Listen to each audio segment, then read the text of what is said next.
Just give it a minute for people to join. Okay.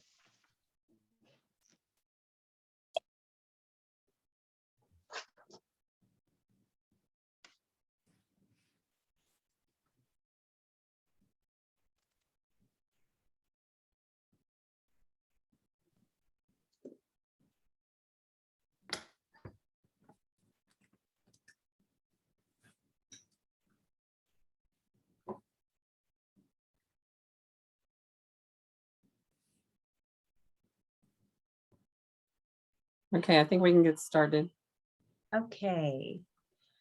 Hello, everyone, and welcome to LAI Phoenix Chapter's meeting for November 2021. For those of you who do not know, Lambda Alpha was formed in 1930 to help foster the study of land economics. I'm Amy Koblenz of AmeriCapital, and I'm your president for 2021-2023. I'd like to first say thank you to Cardno for being the sponsor for today's program. As we get ready to start our program, I'd like to remind you to post any questions that you have in the chat box. We'll be monitoring those, and we'll make every attempt to get all of your questions answered at the end of the presentation. I'd like to introduce Scott Phillips of Carefree Partners, who is also our program director for LAI and a vice president of Carefree Partners, and he will make the introductions of our speakers today. Take it away, Scott. Great, thank you very much. Can everybody hear me? Okay, good, because last time I started talking and I guess I was on mute for the first 2 minutes, so I don't want to do that again.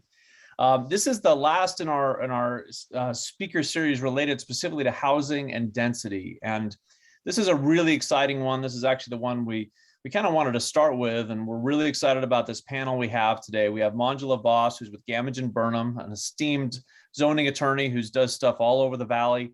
I've known Manjula for basically all of our careers for 20 plus years. And so it's a real pleasure to have her on here talking about the challenges with introducing more density into communities. We also have Alex Pollack with Mosaic. Alex is a journeyman with a number of different home builders and development companies. Alex's company Mosaic is doing some really interesting things, introducing construction and development solutions for a variety of different product types, and so can speak very well about the different types of density that are trying to be introduced into some of these markets. And then we have Danny Court with Elliott, Pollack and Company, and Danny is the data man, and he has a great presentation to start showing really where this imperative is for housing. And really, a lot of this is driven by the fact that housing or lack thereof is an economic development imperative in the Phoenix metro area and Arizona as a whole. So we are seeing limitations now potentially as a result of lack of affordability and lack of housing for all the great jobs that all the different groups, GPEC and ACA, have been very effective at bringing to Phoenix area. So without further ado, what I'd like to do is introduce Danny. Danny's going to start with data, and then I'm going to introduce Alex to continue on from there. Then I'd like to hear from Manjula. And if there are any questions during this thing, please pop them up in the chat. We'll address those. We want it to be a really relaxing conversation. And so anytime any of the panelists have questions of each other, it's always great to ask the question. It creates, frankly, it's a little more interesting. So you guys ask questions too. I don't want to be the only one responsible for that. So with that, Danny, are you queued up? You ready to go? Yeah, can everyone see those slides? Yep. Well, in traditional Elliott, Pollack and Company form, we have a lot of slides. I tried to cherry pick as the most important ones that we could find, but the request we had was, show us the data that proves that what everyone else is seeing already. Everyone sees these increases in prices, that no one can find a home, especially if you're a new home buyer. Renters having real difficulty finding an apartment, or when they stay in an apartment, seeing their rent increase dramatically. And what impact will that have on affordability? What we're seeing now is Greater Phoenix has one of the most significant imbalances of housing supply and demand in the nation. And it's hard to find a time historically that we've seen it like this. We're undersupplied in housing across the board. So for sale housing, new homes, existing homes, apartments, everything is at extremely low vacancy levels. And you're seeing the price impacts because of that lack of supply. We also don't see really any supply solution on the horizon. And so we see this trend of increased prices continuing until there is a solution.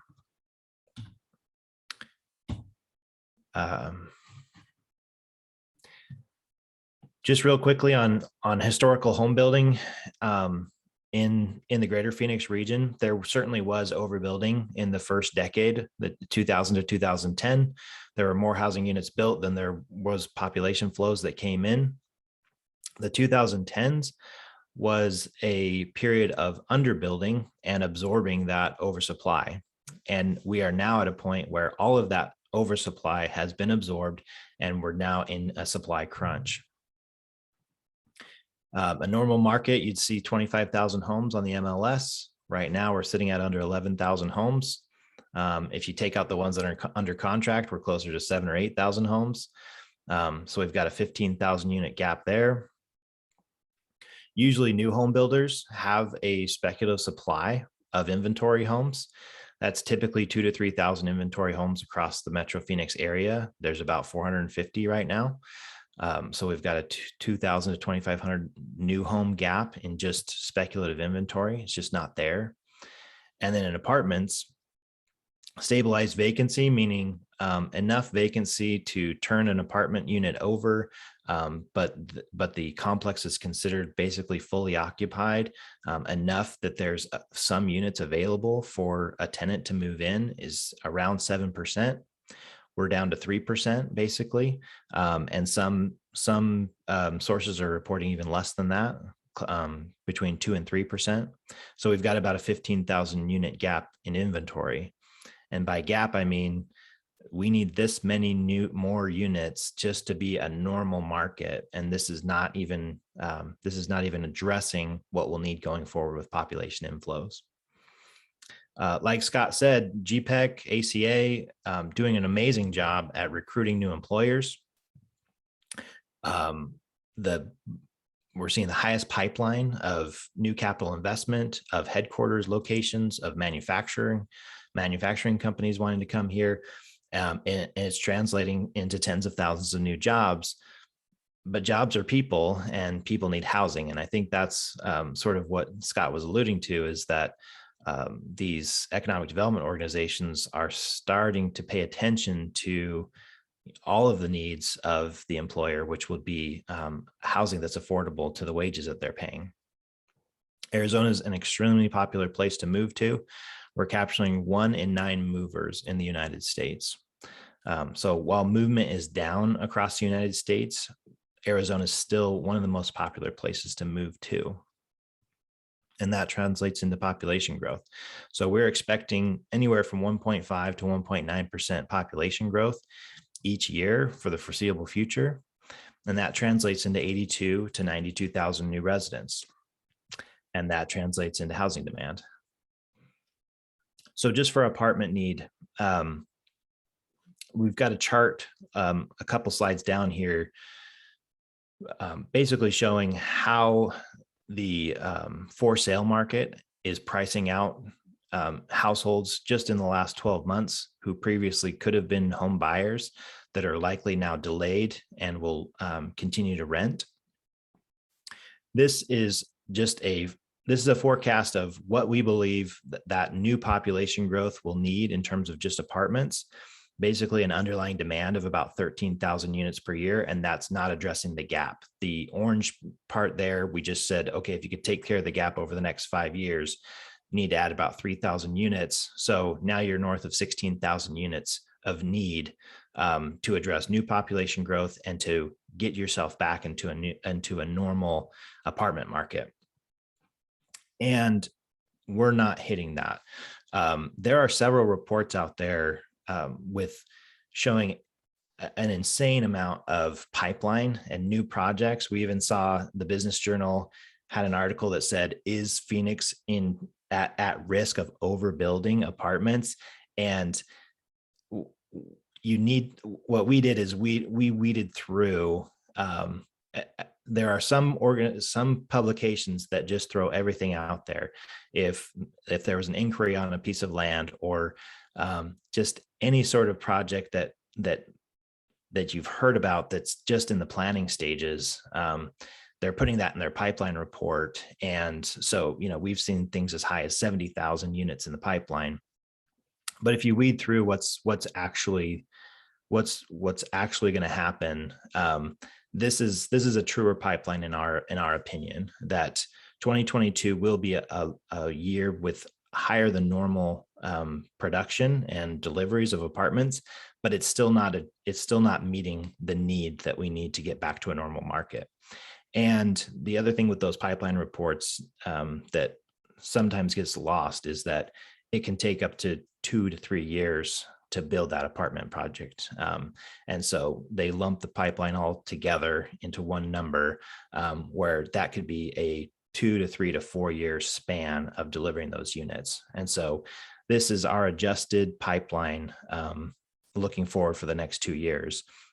So in our opinion, what's planned and what's entitled and what's being constructed is still not meeting the demand that we need to get back to a normal market. This is a slide I was referring to. Just 1 year ago, October 2020, median price home for a new home was $360,000. In just 12 months later, it's $456,000. So a household making $70,000 could afford a new home just 12 months ago. That household now needs to make nearly $90,000 to afford the new median price home. And that's about 12.5% of all Greater Phoenix households land in that income group. For resale homes, it's similar. Last year, $325,000 was the median price home for a resale. So that's a $64,000 household income. Now it's at $412,000. So now we're north of $81,000. That's 12% of all households. So if you're a household in a home, then you're in good shape. If you were renting and wanted to get into a home, and you fall in this income bracket, you're now delayed. You need to continue to save for a higher down payment. Hopefully your wages can go up. And then this goes back to the economic development side of it. We're trying to attract high wage jobs, but high wage jobs is typically something $60,000 or more is considered a high wage job. If we're attracting manufacturers or headquarters jobs that are offering $75,000 wages, that's a good headline, but can they now afford the median price home? No, they can't. Hey, Danny, can I jump in with a quick question here? Absolutely. So, we're obviously going to see some interest rate adjustment, whether that's 100 basis points or 150 basis points over the next year, will remain to be seen. And maybe that's high, but obviously that affects homeowner affordability. It seems to me that based upon your data, that also exacerbates the challenge of the lack of rental units. So that maybe the data, while we could be 15,000 units short in 4 years, we may be 20,000 units short if interest rates tick up and there's more demand on the rental market than there has been. Yeah, absolutely. Real quickly, this is a chart. This probably goes back to Sheila Harris's days at Arizona Department of Housing, but we recreated a chart that just basically was wages of different occupations, again, from just 12 months ago to now. Green means you could buy a home in one of these cities.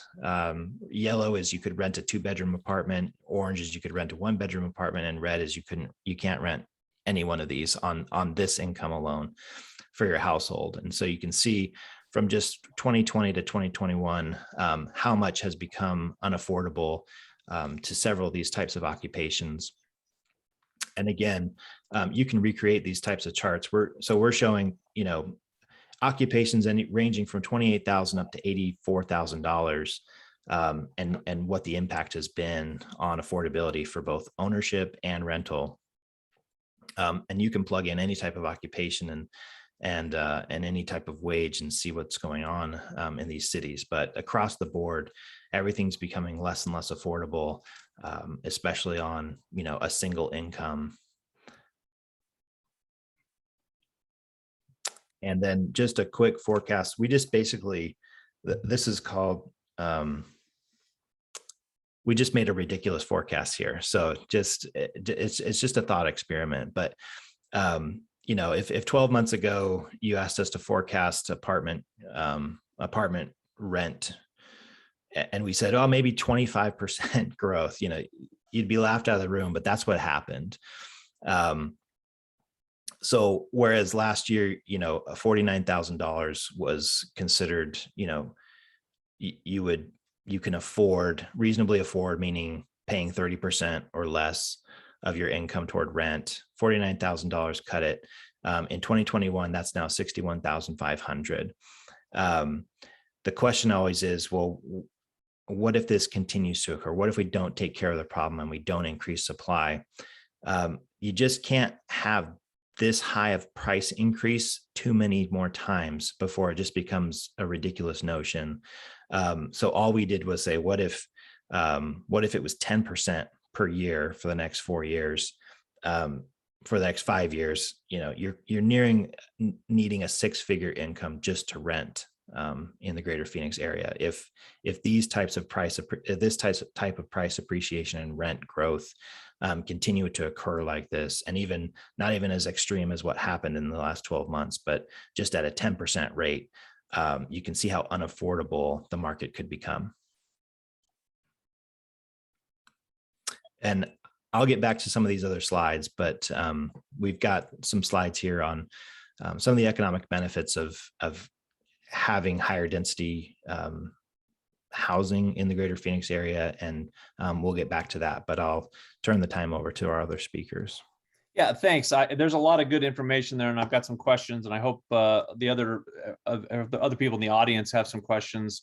But there's some great data there, and looking forward to coming back and talking about the benefits of density. I'd like to shift over to Alex. Alex, I'd love for you to talk some about Mosaic and what you guys are working on, and where you see taking that company and how that relates to products in different markets, the density that you're trying to achieve, and then some of the trends that you're seeing in the market as boots on the ground construction and consulting. Thanks, Scott, and thanks, Danny and Manjula and the rest of the team at Lambda Alpha.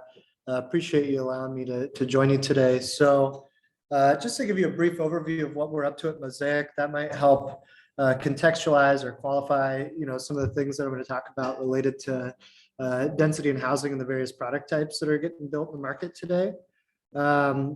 So towards that end, Mosaic is a tech-enabled general contractor. We're building software that support our civil and vertical construction management services that we provide to home builders and investors and developers in the residential space throughout Arizona. So currently we're active in Prescott and Prescott Valley, some other markets up in that Quad City area, as well as Flagstaff. Breaking ground on some projects in Phoenix starting here in the first month of next year, with pretty ambitious expansion plans to take us into 6 additional markets, sort of from Texas West and Idaho South throughout the rest of next year. And, as it relates to what we're doing as a business, we're really motivated by our mission, which is to build places that people love and to make them widely available. And to expand on that point a little bit, I think what we're really trying to say with that is we embrace, a really strong diversity of housing. Our focus as a business is more on improving the process of construction and less about improving the product. We want to build what our customers are passionate about and help support them in, providing this broad diversity of housing. One thing we joke about a lot, and I think there are plenty of benefits to coming up with standardized product that you might build, say, in the prefabricated or modular space. But if that's the answer for us in terms of driving affordability and housing, then woe is the built environment, because it's difficult to get too creative with what you can fit on a 14 by 60 foot flatbed. And so that's where our focus have really shifted to: how can we meet the customers where they are with their product and build it in the most efficient way possible. So towards that end, I just wanted to mention that we are seeing immense demand from the build to rent side of the market, which I'm sure is not shocking to many of you that are tracking this space. But as we've decided to expand our footprint out of northern Arizona, where we're primarily on the for sale side of the business, into other parts of the valley, down here in Phoenix and other markets, we're finding that about 80% of our pipeline, which is more than several thousand units, is in this build to rent segment. But the bright side is we're seeing it with all sorts of different product types. If you hear Todd Wood speak, from Christopher Todd Communities, he thinks that BTR is sort of being used as a catch-all these days. And from his firm's perspective, there's really 25 different product vernaculars for BTR right now.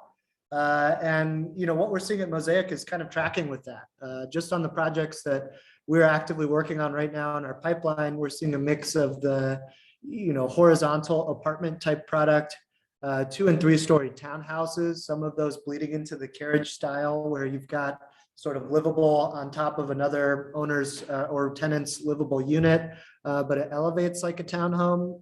We're seeing some of the cluster or hammerhead type product, duplexes, traditional single family detached. And interestingly, one that I really like is also seeing some products come out of the ground that are like the 6 to 8 unit, single story duplex, kind of like the 1980s vintage, older apartments that a lot of people have been turning around lately in Phoenix, on the renovation front. But it's nice to see those come back. And we're seeing some sort of benefits that I think the BTR space can provide towards the for sale world in terms of helping more of this denser product get built. And, my perspective on this is up until we really started to see affordability get sideways over the last 3 or 4 years in Phoenix, there just hasn't been as much demand for a more dense for sale product type, such as a townhome or a condo, unless you're in a very well located place where you can, provide a really affordable product. Costs obviously are going up, and it's been difficult to deliver these affordably. And so without this, big set of demand for the higher density for sale housing, there has not been a huge, increase in the trade force that can build this sort of product. And not a lot of them are willing to do it. They'd rather focus on the bread and butter, 35, 45 foot wide single family house than, build stuff with party walls and all sorts of unique insurance requirements. But as the demand for build to rent has really accelerated, we're seeing a lot of trades shift into this product type and staff up around it. And granted, costs are crazy, but that's a factor of how much demand we have and some of the materials issues, not so much on the supply of labor in that regard. But my assumption is that, as builders try to get back into the for sale side of the business with dense product that can help drive affordability, they'll find a more willing and able trade base to do this than they did 4 or 5 years ago because of the experience that we're getting, in the build to rent segment. And the build to rent segment, it's a really material part of, what's getting delivered today in the Valley. I think recent numbers I got from Greg Vogel last week was there's about 100 projects in just the Phoenix MSA in the pipeline, averaging a little over 200 units each for BTR. And again, these are some of the 25 different BTR product types that Todd Wood likes to track, but it's 20 to 25,000 units, which is, a significant amount of homes that should be delivered over the next, 18 to 24 months, or at least these projects getting kicked off. So I hope that provides for a more unique, dense product types for tenants to choose from, which will give us a more diverse place here in Phoenix, and then B, sort of bolsters a trade base that's more willing to support the entrepreneurial home builder in trying to provide a dense product that's going to help solve our affordability issues. So that's sort of what we're seeing, on the Mosaic front, what we're seeing in Phoenix. We're also seeing this demand pull us up to, BTR projects in Prescott, in Flagstaff. It kind of started in Tucson, but there's a resurgence of other builders going down there as well. Casa Grande, Florence, and Maricopa. It seems to be kind of pervading every market. And, we're just excited to see that kind of growth into those places that have affordability issues as well, as we think this will help alleviate some of those problems and tamper down some of this unsustainable rent growth that Danny was alluding to earlier. So that's it for me, Scott. If anyone has any questions, I would love to turn it over to Manjula. Yeah, I think we're going to come back to some of the things you were talking about the variety of housing in the build-to-rent space and how that can really improve the diversity of housing in communities. Because I think that's a lot of the challenge that we're seeing as we go over to the regulatory side. Manjula is an expert in that. She's been dealing with rezones and community meetings. In fact, she and I have attended some of these in the last not too distant past, and we have an HOA meeting tonight that we get to hopefully have a really favorable reaction to a rezone that we're working on. So Manjula, can you go into a little bit where you've seen the trend going over the last, let's just say 15 years on density, rezones, for sale, for rent, and what do you think some of the more compelling arguments and discussions have been, and where you see the challenges on the horizon?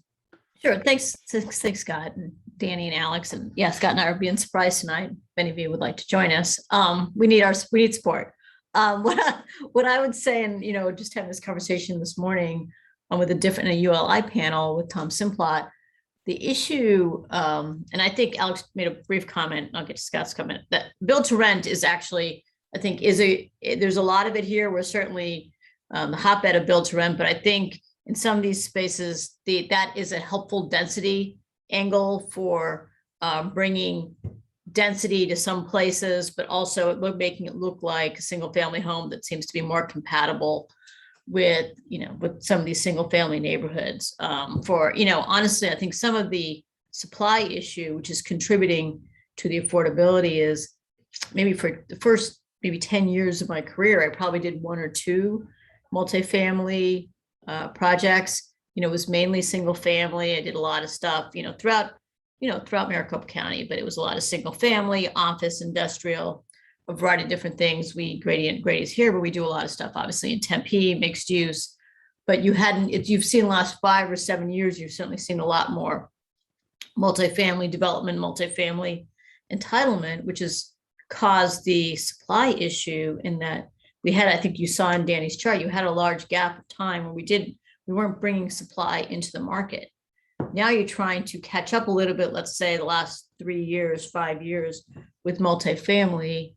As all of you know on this call, takes a couple of years to get through the entitlement process and the building permit process.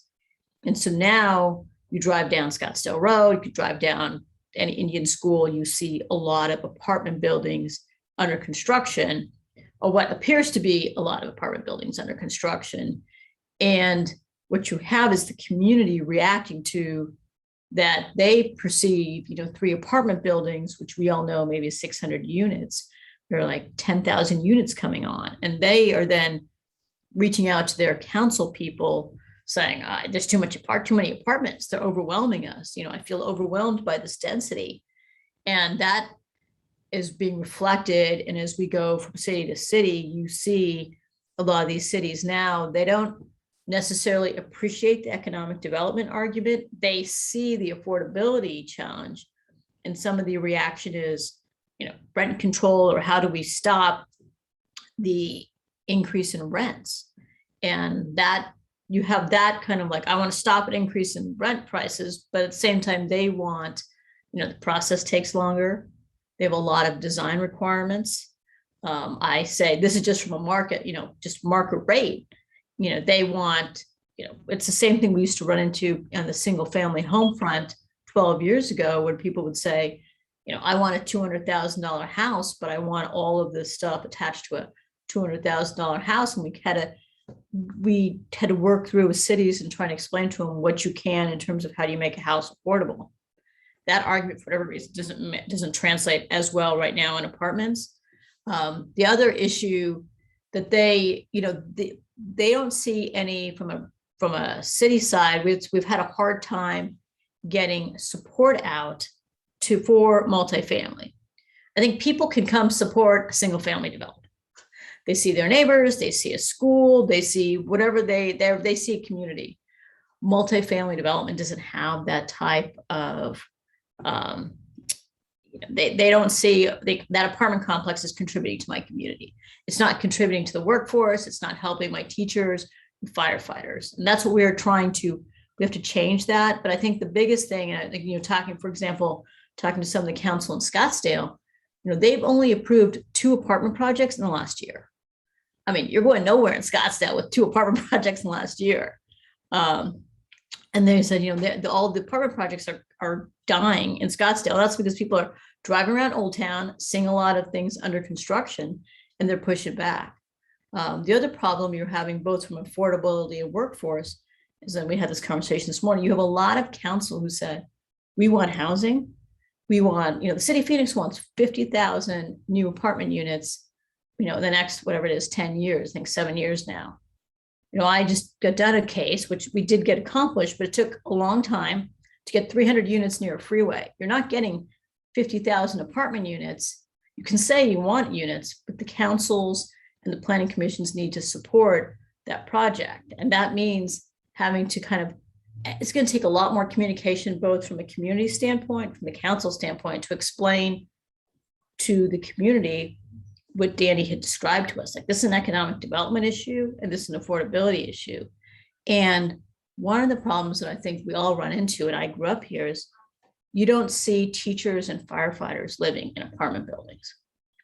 So people don't see, like, I need to support my community by bringing apartment buildings. But Danny's slides will show, and we're going to have another one showing the economic benefits of bringing more affordability so these people can live in your community. So before, it's like, hey, I need smaller houses so these people can live in my community. Well, really, we need apartment buildings, and we need to somehow get rid of the bad view of apartments and then help that move forward. From a regulatory standpoint, I'm going to wrap it up a little. I could go on for hours with things, but I think it'd be easier to have a conversation. I mean, Scott and I have had this conversation. I would say 2 things. You go to places, Scott and I have been there, whether West Side or East Side, you say, I want to put, a building here. And they're like, that's a really nice building. It's in the wrong place. I'm like, okay, tell me where to go. And, most cities don't have that much land left for multifamily apartment buildings. But what they do have is a lot of commercial land and old retail centers. And you try to go into these retail centers and say, because we all have like long old retail strip centers, and you say, I want to convert some of that commercial to multifamily. It's a little bit away from neighborhoods, sometimes a little closer to neighborhoods.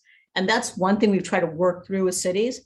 Where can we put some of these things? And you need to start thinking outside the box of where we can add houses, because retail, as we all know, is going away.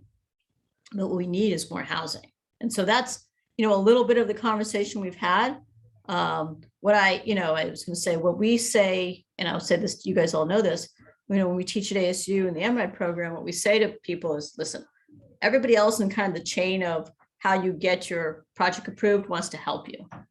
The place people don't really care if you get your project approved is at the city.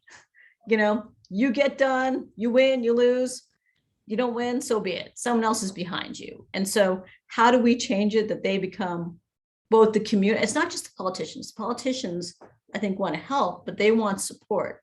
So we need to figure out as a group, how do we talk to our neighbors and our friends and our kids and explain, like, this is important. You need to come support these apartments, single family for rent, different density, so that we have a thriving community from an economic development standpoint, that our teachers can live here. And so that's the conversation that we want to start having with different people, try to get them so that we can all come forward with one voice. So I don't know if Danny wants to talk a little bit about the benefits, then we can have a conversation about it. Yeah, but before we jump back to Danny, I want to bring up just a couple points to think about. You don't have to respond to these right now, but there's kind of 2 things that are going on here. And Michael Klein on our board just sent me an email about this. This reminds him a lot of LA 4 decades ago, but we have stronger private property rights in Phoenix and in Arizona. So we've got this Prop 207, which is actually a fairly strong element of protecting private property rights. but that only applies really if you already have zoning. So if it comes down to you need a rezone, you need to comply with the general plan. So then you get into this idea of, is there a way for cities to start looking strategically at rezones ahead of time, and certainly try to be in front of it and drive the rezone process themselves, so that they can make these strategic decisions before projects even come in, and work with property owners to do that. That has its own political challenges, but on the other hand, if they recognize that there is a real need for more housing and there's a real affordability challenge, as many of them do, they might be able to be more proactive in that and create the opportunity ahead of time. Yeah, no, I agree. And Michael probably knows. I'll just talk to one that I know. Like, Tempe has changed some of the stuff that's south of Freedom Financial, but on this other side, there's a portion on the south side of Rio Salado and portions of Broadway that are their old kind of industrial areas that they have now changed and kind of changed the general plan. So they tried to make it all mixed use from a general plan standpoint to encourage, their issue is more of a design standard problem, but nonetheless, they're trying to encourage more density and more housing within the older industrial areas. So at least they went in by themselves, changed all the zoning, so the neighbors know we're going to have multifamily here.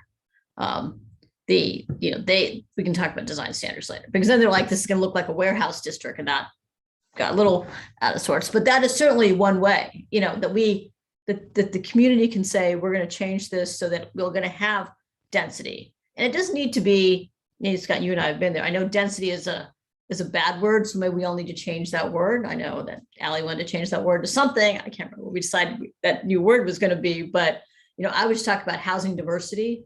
I mean, I think we just need to talk about housing diversity, and that not everybody wants to live in a single family house with a yard and everything's for all those expenses, given what they're doing. And it's the same conversation that's happening, with not everybody wants a car, and not everybody wants a car. We've been through interviews recently where we had 2 applicants who don't have cars, which kind of threw us, because I don't think it work here, but because they need to go drive to Surprise. But yes, but I think that is a conversation. Like, how can the cities help start the process? Because entitlement process is expensive. I mean, I or anybody, we can help you, but I'm not cheap necessarily. So, how do we do it so you don't have to have so much legal costs to get to where you want to be? Yeah, I think there's a role there, but a lot of it starts with the recognition, and this is jumping back over to Danny, the recognition that we have an issue, we've got to address it to maintain some affordability. We've got to maintain a high quality of life here, which means we have to have enough housing. So Danny, what's that data that we can carry around in our hip pocket that gives the real benefits to maintaining some density and growing some density?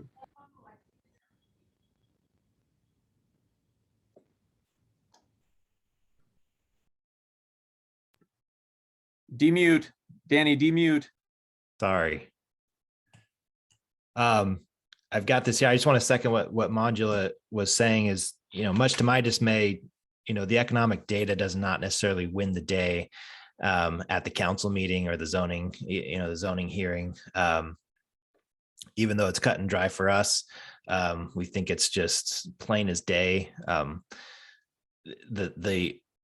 The issues, again, like Manjula said, it's such a hyper local issue that one community is so different from another. Some communities are very supportive of housing. They want to bring housing to their community. We see that more in the rural areas of Arizona. But then you have communities here that almost wear it as a badge of pride to reject apartments, and that's not our community. We love the jobs, but you got to go live somewhere else. So there definitely does need to be a long-term education process that can change the hearts and minds of those electeds, and hopefully eventually the public at large, because all it takes is 5 emails or phone calls against and 0 in support to sort of lose it. And that's how they're gauging their constituents, is how many people actively reach out to them. But real quickly, I'll go through some of this. There's a fiscal impact report that MAG has. I think they still have it on their website, economic developers around the county will often point to it and say residential is a drag. If you're a resident, you cost the city money. You don't help us at all. You cost us money. And so the solution is we want as much commercial as possible, because that provides a net fiscal benefit, and we want the least residents as possible. So don't ever take away our commercial land, preserve it for those commercial opportunities, for those employment opportunities. We challenge that as strongly as we can convey. We challenge that notion. A retail site is a collector of retail sales tax. They do not manufacture retail sales tax. Those are residents coming to spend their money. They likely came from somewhere close by where they lived to spend their money. They're the ones that are providing the workforce. It's residents who are driving these economic benefits. And again, back to density, when you put it side by side to a lower density residential product, always wins out. And even if you put it up against an industrial development or an office development on a similar parcel of land, the economic and tax revenue benefits support or point to supporting a denser development like an apartment.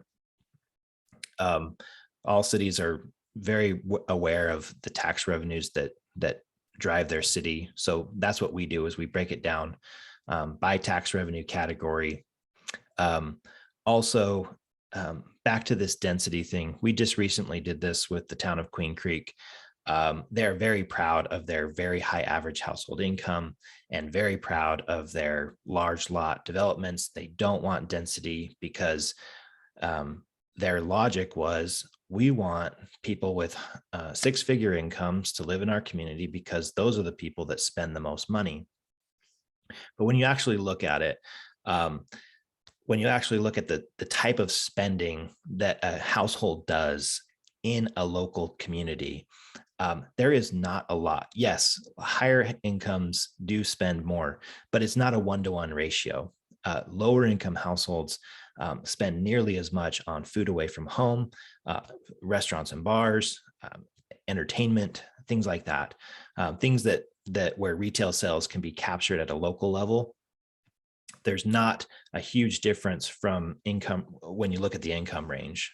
And so when you model that to, okay, I have lower household income in maybe a higher density project versus higher income in a low density project, the density far overcomes any sort of lower household spend by lower income. And really the misconception of lower income needs to just, as far as market rate apartments go, there really is no low end of market rate apartments. These are folks making $50,000, $60,000, $70,000 and higher. So an apartment, a garden rate apartment, a garden style apartment, 22 units to the acre.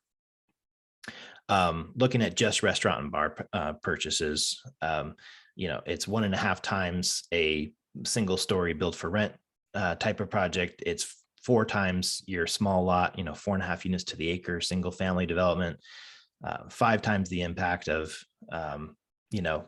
a larger type of move up single family product at 3 units to the acre, and 7.5 times the impact if you were to place luxury homes on that same 10 acre parcel. So this notion that, you want these high income, individuals, buying large lot homes versus the apartments win out in terms of a fiscal benefit to the city. And this is the full fiscal impact profile, not just restaurant and bar purchases, but your property tax, the full sales tax that could be that could come in, lease tax. A lot of people don't understand that lease tax is collected from the apartments. You're not getting that from single family homes. And state shared revenue. State shared revenue is a huge income.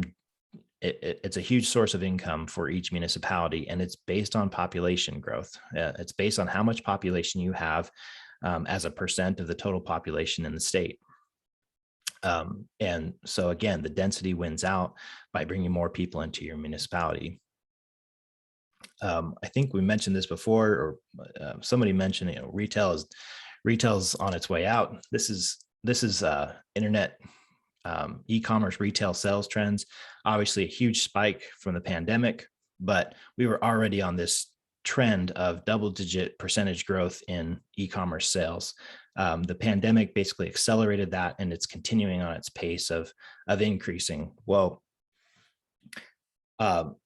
with the taxation of remote sales and internet sales, which more and more categories are being taxed at the local level, those sales tax are collected at the place of residence. And so now every single home in Arizona and every single home in that municipality is now a sales tax generator. If they're either spending their retail sales dollars, close by, or they're buying it online. So across the state, we're now up to $3,200 per household spending on online sales. That varies widely from municipality to municipality. It does track with income and demographics. You see, like Paradise Valley is very high, Queen Creek very high, and it also is related to how much retail is available to those residents. So some of the outlying areas rely more heavily on online sales. And so we can model this. You can model your multifamily project and how many residents you'll have, how many units you'll have, and how much online sales are likely to be generated and collected by that municipality. And these are real numbers. I mean, this is now to the point where the state of Arizona is collecting $500 million in internet sales tax each year. So, and each of these municipalities are now tracking it as a separate category. They understand online sales is very important, and it's a significant tax category for them. Job creation, back to what residents do. Residents are the ones spending money, supporting jobs in the local economy by that spending and creating jobs that way. Again, the density is what drives how much spending is happening in your community. Downtown areas get this. They want more residents downtown to support those businesses and spend their money. Density creates more spending and supports more jobs. So again, our pitch to municipalities always is, don't reject those higher densities based on your income misperception. There really isn't a low end in terms of if you're doing a market rate project. There are market rate apartment projects where they expect 6-figure incomes in there as their tenants, and people don't understand that. And so back to my point of, we can arm people with the economics. There's still a lot of misperceptions out there. And it's really our opinion that the pushback to density and multifamily is discriminatory. Like, we don't know how else to say it, but it's we don't want those people. And that's what we need to get past is, how do you clean up those misperceptions and create support for it? So Danny, go ahead. Yeah, just one last point, and it hopefully it's for the group, but just like Manjula said, and a lot of zoning attorneys have made the same plea is, please get out in your local, go to your local meetings and support your multifamily projects. I would love to see an easy way for a resident to find out what projects there are when I need to show up at a project to go support it. I'm a resident of the city of Mesa. I would go down every council meeting I could to do that. Navigating zoning, agendas, zoning cases. It's just not something a typical resident who's not familiar with city websites or that type of, to wade through that and find out how to go and support that. So that's been my plea is, where is an easy, quick way, a one-stop shop of these cases are happening here, where I not being paid by anybody, but just as a resident supportive of housing now, I get it. The light bulb has gone on. I want to go support it. Make it as easy as possible for me to go do that. Yeah, I think that's part of a larger discussion, but it absolutely comes back to this idea that there needs to be some sort of a grassroots effort to help people understand the importance here. But I wanted to grab onto something that we have a couple items that popped up in our chat. And I want to address this with Alex, because I think this is somewhat compelling with the type of products that he's seen. So Michael Klein, again, has said, adding density is emotional, so the argument needs to be emotional. Need to focus on speaking to kids and grandkids being able to live nearby. It needs to hit home in a very selfish way. So Alex, I know that some of the stuff that you've worked on up north, some of the density you've worked on, it caters to different elements of that population. I mean, what are you seeing in the variety that you're working on that could help support that and could really drive that message home? It's a great question. And, I think I could go back even further from my time pre-Mosaic when I was at Taylor Morrison, and we were contemplating partnering with a build-to-rent developer nationally as a business. And, we looked at it and said, gosh, if we put people into a house, what do we care if they buy it or they rent it? As long as we built the house, we've fulfilled our job as a home builder. That was kind of the underlying, juice that got us really excited and created momentum for us to enter into that space. But then we started to think more holistically around like, okay, how could these rental projects support our existing operations and communities? And, a great, example of that was how we looked at our Esplanade communities, which is Taylor Morrison's active adult brand, and said, gosh, these buyers, they take 2 years to convert. They want to come and stay and play and use the amenities, and it takes them forever to decide to purchase a home. But if we could put a rental community within this master plan that feels and lives like a house, and there's no stairs, and you could provide services that would support, an aging type clientele, maybe they can transition into the community and find, a different lifestyle than just coming in and staying in a hotel or staying in a model home, but they could feel like an owner only being a renter.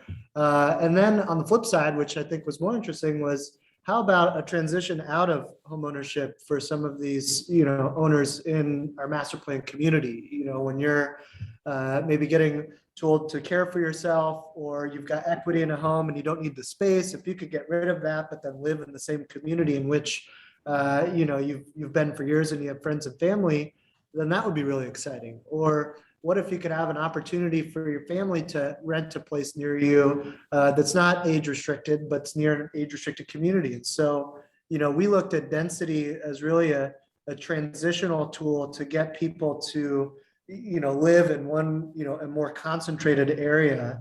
And so, I don't know that directly answers the question, but really from our perspective, there was some emotions there of, hey, how can we support these people in the life cycle of their home ownership or tenancy? And, I think you could probably apply that sort of lens or analysis to each different level of the demographic spectrum of why something more dense and more transient might make sense for somebody to live in an area which they want. Well, and actually, the key that it's great that as a home builder, you were thinking about that. The key really is for city leadership to think in those terms, and to drive that policy home as part of their direction as a council. And the mayor of Surprise has been really good about thinking about what percentage of housing should be into rental, and he's been very vocal about making sure that you got to have opportunities for people at every income level to live in Surprise. And amazingly, Surprise, which was a mecca of affordability 15 years ago, is no longer affordable. And the current leadership views that as a problem. We have another point here. If anybody else wants to weigh in, go for it. But Harold Barnett has this point, and perhaps Danny and anybody else who wants to weigh in on there, and then we're going to wrap up here in about 5 minutes. How does higher tax revenue balance against higher demand for schools, hospital, police, et cetera? So what's the net? Is there more activity driven in higher density, and does that offset the benefit of the additional dollars generated on a per acre basis? I think right. That's a great question. And I think anyone that really is digging into the numbers would probably ask that question next. But and there is a way to model that. We can use city budgets and break it down by a per employee or per resident basis. But I think another misperception is that apartments have children, and like a lot of them just don't. There's not a lot of children in these multifamily developments, and so what you're doing is bringing a whole lot of property tax in, a whole lot of spending in, and you're not taxing the school district. So I think as on a school district basis, it's a very compelling argument that to show that 60 or 70% of my personal or my property tax goes to the local school district. If that's the same for an apartment with no children, I'm not adding to the service level of that school, but I am adding to their property tax base. From a city standpoint, there are again misperceptions of that. Well, there's higher crime in apartments. There's more service calls to apartments on a per unit basis. It's not true. If you look at, it's just the fact that that apartment has one street address. And so if you look at, municipal calls to service to one address, and it looks like a big data, but compared to single family resident development, there's not more calls to service, and it's easier to service an apartment than the wider range of a less dense development if you have to go from house to house or something like that. So there's efficiencies in multifamily, there's efficiencies in water usage, in calls of service and things like that, and it can be shown out. Certainly residents do have service needs. There's local city services and things like that, but again, there's a misperception that apartments take more service than any other type of residential development. So just wrapping up here, and Sheila has made a quick but really salient point that I think deserves a lot of attention. And I think this also hits back to that emotional issue that Michael was talking about. Her comment is Sedona has lost their community because so few people can afford to live in the city. Now surrounding communities like Cottonwood are having challenges in living in that city. Sedona is losing families, and the high school graduating class of 2019 was 50 students from a town of 10,000 people. Community is deteriorating, and that's because families have left, and that is one of the results of lack of affordability and exclusionary zoning. What are we trying to create here, and what do cities want to be? And that comes back to the general plan. That comes back to philosophically who's making up these councils, but it's really becomes a metro area and statewide issue. If we want to continue to grow the economy right, if we want to continue to bring in high quality jobs, if we want to continue to grow quality of life, we have to have quality housing at every level of the income spectrum. That means we just need more supply. I mean, the solution to a supply-demand imbalance is to fix the supply-demand imbalance. And in this case, it's adding a lot more supply. So without going into all the issues, because I think we've had a great discussion here, I appreciate everybody being involved. Manjula, as always, it's a pleasure. Look forward to seeing you later tonight. Alex, Thanks for talking about Mosaic and everything that you've worked on. Really appreciate the input. And Danny, great data as always. You do the Elliott Pollack name proud.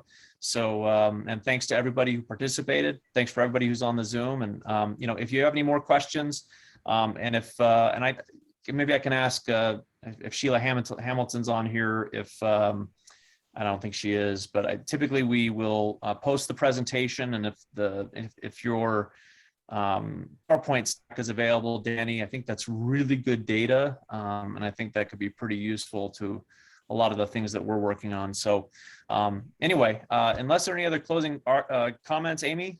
Yeah, I've got a few. We'll wrap it up. Yep. Thank you so much to all of our speakers. Thank you, Scott, for moderating and for coordinating this great wealth of information today. I just wanted to say that to remind people that our December 8th holiday mixer, and we have a new member induction, will be held at Pinnacle Peak Country Club from 4 to 6. So everyone is welcome. You can see the website for tickets, and it should be a fun event, way to kick off the holidays. We're working on some exceptional programs for 2022, but we'll get into more of that after the Christmas party or after the holiday party.